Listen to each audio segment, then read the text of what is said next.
कि इसराइल जो है इंडिया का डिफेंस सिस्टम यूज करेगा। और आज ये बात ओपनली पूरी दुनिया के सामने आ गई है।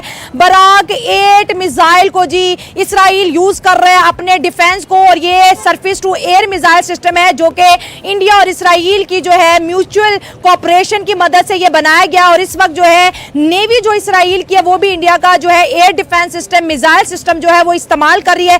एक तरफ इंडिया बोलता है कि मैं ईरान और इसराइल की वॉर में पीस चाहता हूं, दूसरी तरफ जो है मेड इन इंडिया को प्रमोट किया जा रहा है और धड़ाधड़ जो है हथियारों की जो सप्लाई है वो इसराइल को दी जा रही है। एक बहुत बड़ा क्वेश्चन था कि इसराइल ने इंडिया को ड्रोन दिए और उन ड्रोन ने पाकिस्तान के ऊपर हमला किया। तो जब इसराइल के ऊपर हमला हो रहा है तो क्या इंडिया अपना डिफेंस सिस्टम, क्या इंडिया अपने मिसाइल देगा? तो सवाल का जवाब आपके सामने आ गया, यस इंडिया जो है दे रहा और साथ साथ अपनी मार्केटिंग को प्रमोट करता हुआ दिखाई दे रहा है। इसके साथ साथ आकाश मिसाइल सिस्टम की बात करें तो ऑलरेडी इंडिया आर्मीनिया को और बहुत सी आसपास कंट्रीज को बेच चुका है। तो इस जंग के अंदर जी एक तरफ अमेरिका है तो दूसरी जानिब इसराइल के साथ जी उसका दायां हाथ बन के इंडिया खड़ा है। और इस वक्त ईरान जो है उसको पाकिस्तान तो जो है पॉलिटिकली सपोर्ट कर रहा है, लेकिन मिलिटरली हम क्यों नहीं सपोर्ट कर पा रहे? नमस्कार दोस्तों, क्या हाल है? होप करता हूँ कि आप ठीक होंगे और स्वागत करता हूँ आपका हिंदुस्तान डॉट में। दोस्तों, आप तो जानते ही होंगे ऑपरेशन सिंदूर के दौरान इजराइल ने खुल के इंडिया का साथ दिया था।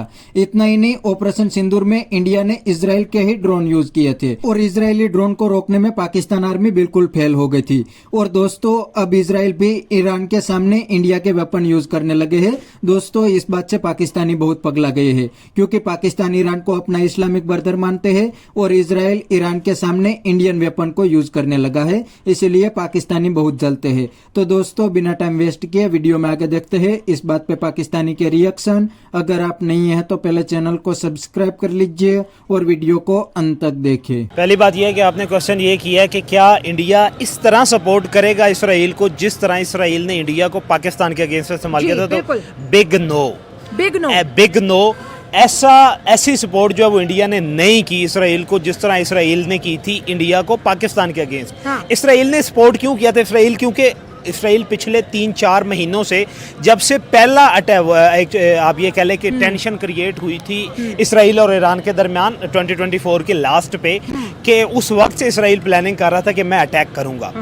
अब क्या था कि इसराइल ने इसके अगेंस्ट जो है वो उन्होंने इंडिया की हेल्प की। इस वॉर जो टेंशन पाकिस्तान और इंडिया के दरमियान थी, ये तो छोटे लेवल पे आप ये कह लें कि इतनी बड़ी दोनों इकोनॉमीज, इतनी बड़ी फौज रखने वाले दोनों ममालिक जो इतनी बड़ी एटॉमिक पावर के दरमियान, ये टेंशन एक छोटी सी टेंशन थी नॉर्मल। आप जब लोग जियो पॉलिटिक्स को हम लोग स्टडी करते हैं या वॉर्स की हिस्ट्री को स्टडी करते हैं, हमने वर्ल्ड वॉर 1 भी देखी है, हमने 2 भी देखी है, हमने 3 का आगाज अभी आपने देखी, लेकिन वो छोटी बात थी। लेकिन दूसरी बात यह कि इंडिया ने इस हिसाब से इसराइल को सपोर्ट नहीं किया।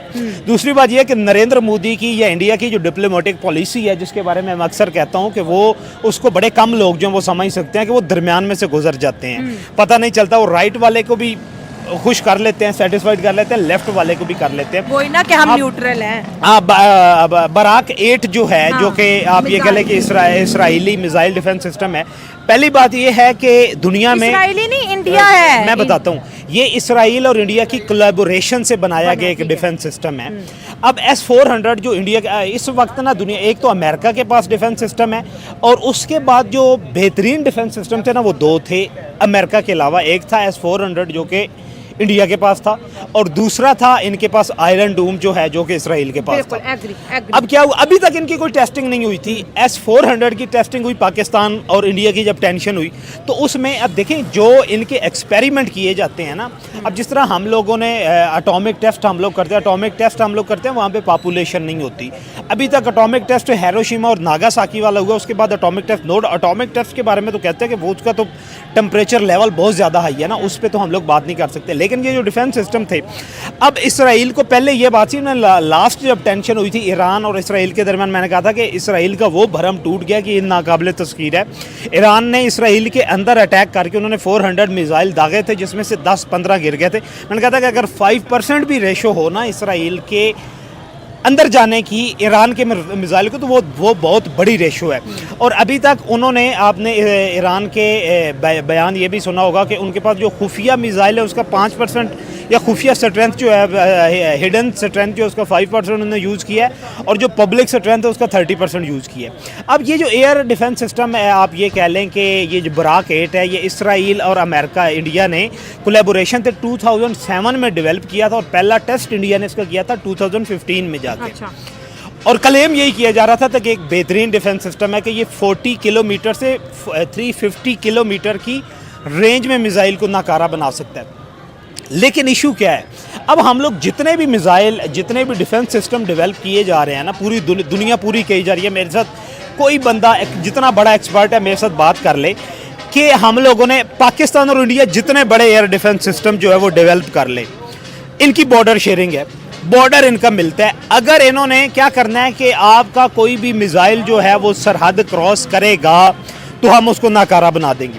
सपोज कि पाकिस्तान ने कोई मिसाइल दागा है इंडिया की तरफ, और वो सरहद अब इनका आप ये देख लें कि 4000 किलोमीटर पर आवर्स की रफ्तार से मिसाइल जाता है। अब आप ये कह लें कि 1 मिनट में कम से कम वो जो है वो 30 से 40 किलोमीटर का डिस्टेंस तो ट्रैवल कर सकता है ना।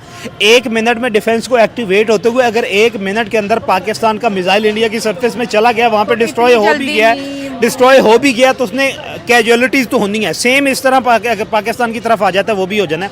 अब आयरन डूम और S-400 जिसको बड़ा हुआ बनाया हुआ था, डिफेंस सिस्टम दुनिया का कोई भी इस हद तक नहीं है आज तक जिसकी उन कंट्रीज़ का जो कि ये कह लें, क्लेम कर लें कि 110% किसी भी किस्म का कोई अटैक होता है उसको 110% हम लोग जो है वो रोक लेंगे। कैजुअलिटीज़ उस जिस कंट्री के अगेंस्ट चलेगा उसकी होंगी। ठीक है। अब ये जो देखें ना, ईरान और इसराइल के कॉन्फ्लिक्ट को इस वक्त पूरी दुनिया बड़ी सीरियसली देख रही है, क्योंकि ये खित्ते के पूरे पीस को डिस्ट्रॉय कर सकते हैं। और ईरान का जो एग्रेशन आ रहा है, कोई भी बिलीव नहीं करता कि ईरान इस तरह के हमले जो है इसराइल पे कर सकता है। इवन के नेतन्याहू ने खुद भी कभी नहीं सोचा होगा। अब जो है इसराइल के पास बेस्ट ऑप्शन है कि वो इंडिया का जो DRDO और इसराइल ने मिलके जो है बुराक 8 मिसाइल और इसके बाद आकाश मिसाइल, और इंडिया जो है अपना वेपन बेच रहा है, ठीक है, जो कि उसकी एक स्ट्रेंथ भी है और एक आत्मनिर्भर भारत, मेड इन इंडिया, और इस चीज़ों को वो प्रमोट कर रहे हैं। तो इसको आप ईरान किस तरह से देखता है और इसराइल के लिए कितना प्लस पॉइंट है? देखिए, पाकिस्तान तो ईरान को सपोर्ट कर रहा है, लेकिन ये सियासी सपोर्ट है, मिलिटरीली तो पाकिस्तान सपोर्ट नहीं कर रहा, लेकिन इंडिया जो है मिलिटरीली इसराइल को सपोर्ट कर रहा है। तो यहाँ पर बहुत बड़ी क्वेश्चन है जिसको हम, ये बड़ी अच्छी बात कही आप। तो दोस्तों, यह था पाकिस्तानी पब्लिक का रिएक्शन, और यह पाकिस्तानी बंदे ने साफ बता दिया कि पाकिस्तान ईरान को अपना इस्लामिक बर्दर मानते हैं, लेकिन पाकिस्तान ईरान के लिए कुछ भी नहीं कर सकता, क्योंकि खुद पाकिस्तान का हाल बिल्कुल भिखारी जैसा हो गया है, तो ईरान के लिए तो क्या ही करेंगे। और दूसरी बात, अभी थोड़े दिन पहले ही इंडियन आर्मी के सामने पाकिस्तान आर्मी बिल्कुल फेल हो गई थी। इंडियन हमलों को रोकने में पाकिस्तान आर्मी बिल्कुल ही नाकाम हो गई थी। और दोस्तों, ये पाकिस्तानी हवा में तो उछलते हैं, लेकिन इसराइल से बहुत डरते हैं, क्योंकि इनको पता है कि अगर इसराइल के सामने एक बार आ गए तो दुनिया में कहीं पे भी नहीं चुप सकते। और दोस्तों, ऑपरेशन सिंदूर के दौरान इसराइल ने खुल के इंडिया का साथ दिया था, इसीलिए इंडिया भी अब इसराइल को साथ दे रहा है, लेकिन जितना इसराइल ने दिया था उतना तो नहीं दे रहा। तो बस दोस्तों, आज के वीडियो में इतना ही। यह था पाकिस्तानी पब्लिक का रिएक्शन। अगर आपको ये वीडियो पसंद आया है तो वीडियो को लाइक शेयर कर दीजिए और चैनल को सब्सक्राइब करना मत भूलिए। Thank you. मिलते हैं नेक्स्ट वीडियो में।